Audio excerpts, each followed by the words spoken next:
berbicara soal industri kan memang banyak sekali ya gitu. Terus ini terkait industri mobil listrik ini Mas, Ya. di Indonesia ini. Kalau dari pemerintah sendiri nih sejauh mana sih sudah serius untuk mendukung industri ini?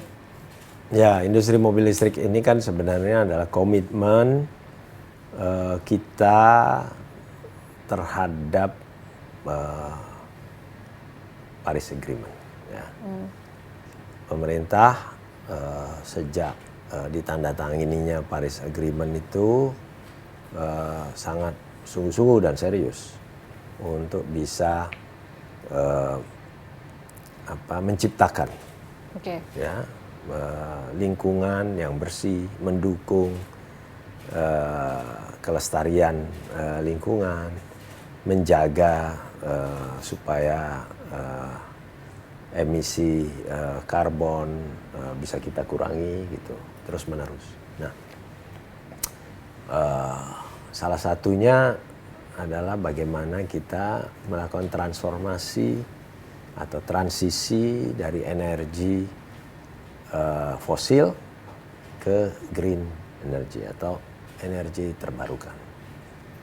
Nah, di sektor yang dipandang sebagai penyumbang emisi karbon rumah kaca terbesar itu adalah sektor kendaraan bermotor.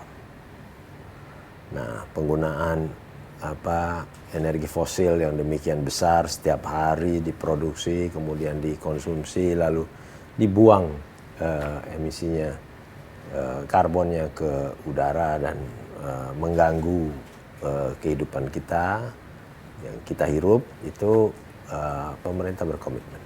Nah, oleh karena itu pemerintah menunjukkan keseriusan untuk melakukan transisi itu dengan mengadopsi kendaraan full listrik maupun kendaraan hybrid. Di full listrik dan hybrid misalnya seperangkat regulasi disiapkan untuk mendukung. Kedua, misalnya pemerintah juga mendorong berdirinya perusahaan baterai milik pemerintah untuk bisa menjadi perusahaan yang melakukan substitusi kebutuhan atau substitusi impor untuk kebutuhan penyokong kendaraan dan semua perangkat listrik di masa yang akan datang. Nah, itu semua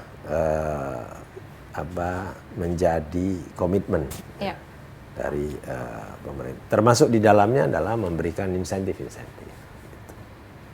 Oke. Nah, berarti kan ya mobil listrik memang digalakkan ya untuk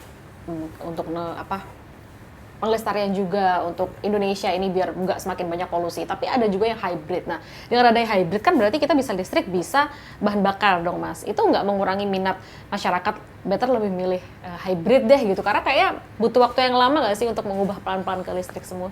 Ya, sebenarnya semua masalah komitmen dan permintaan pasar ya. Jadi hybrid kita dukung, juga diberikan insentif. Kalau misalnya tadi kendaraan full listrik diberikan insentif yang TKDN-nya 40% ke atas, misalnya PPN, DTP maupun biaya masuk itu di korting banyak gitu ya, bahkan 0%. Lalu yang hybrid misalnya 3% gitu ya. Baik kendaraan listriknya, roda 4, bis maupun kendaraan roda 2, roda 3 itu semua pemerintah dukung. Nah, yang perlu kita ketahui juga bahwa ternyata minat pelaku usaha, minat pasar itu yang menjadi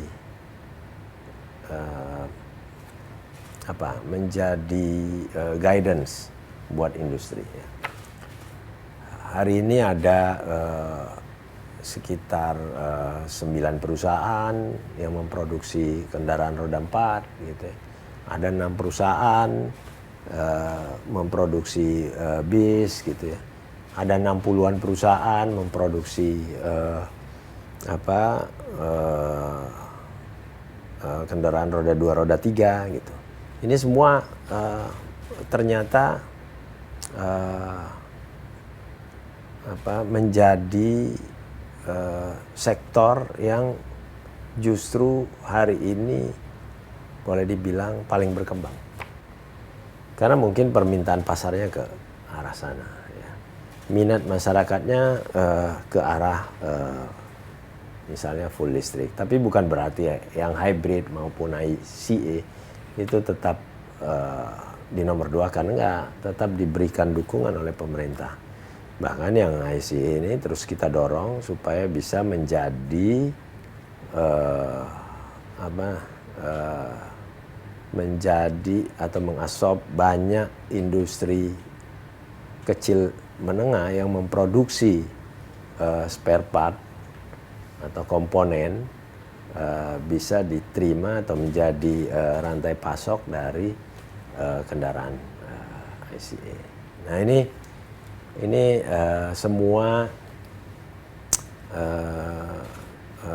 menjadi tugas dari Kementerian Perindustrian untuk dilakukan pembinaan sambil terus-menerus melihat permintaan pasar seperti apa. Gitu. Sangat menarik dan kita ke depan akan memiliki banyak tantangan di sektor kendaraan berbasis listrik dan baterai ini. Oke, dan terus butuh proses gitu ya Mas ya? Ya, kita hampir tiap minggu bertemu dengan asosiasi, termasuk asosiasi yang membawai banyak perusahaan kendaraan listrik, menanyakan gitu ya, apa saja yang mereka perlukan, mereka butuhkan untuk mendukung industri mereka bisa lebih berkembang. Oke, itu tadi terkait industri listrik ya, untuk kendaraan EV gitu yang sekarang lagi hype.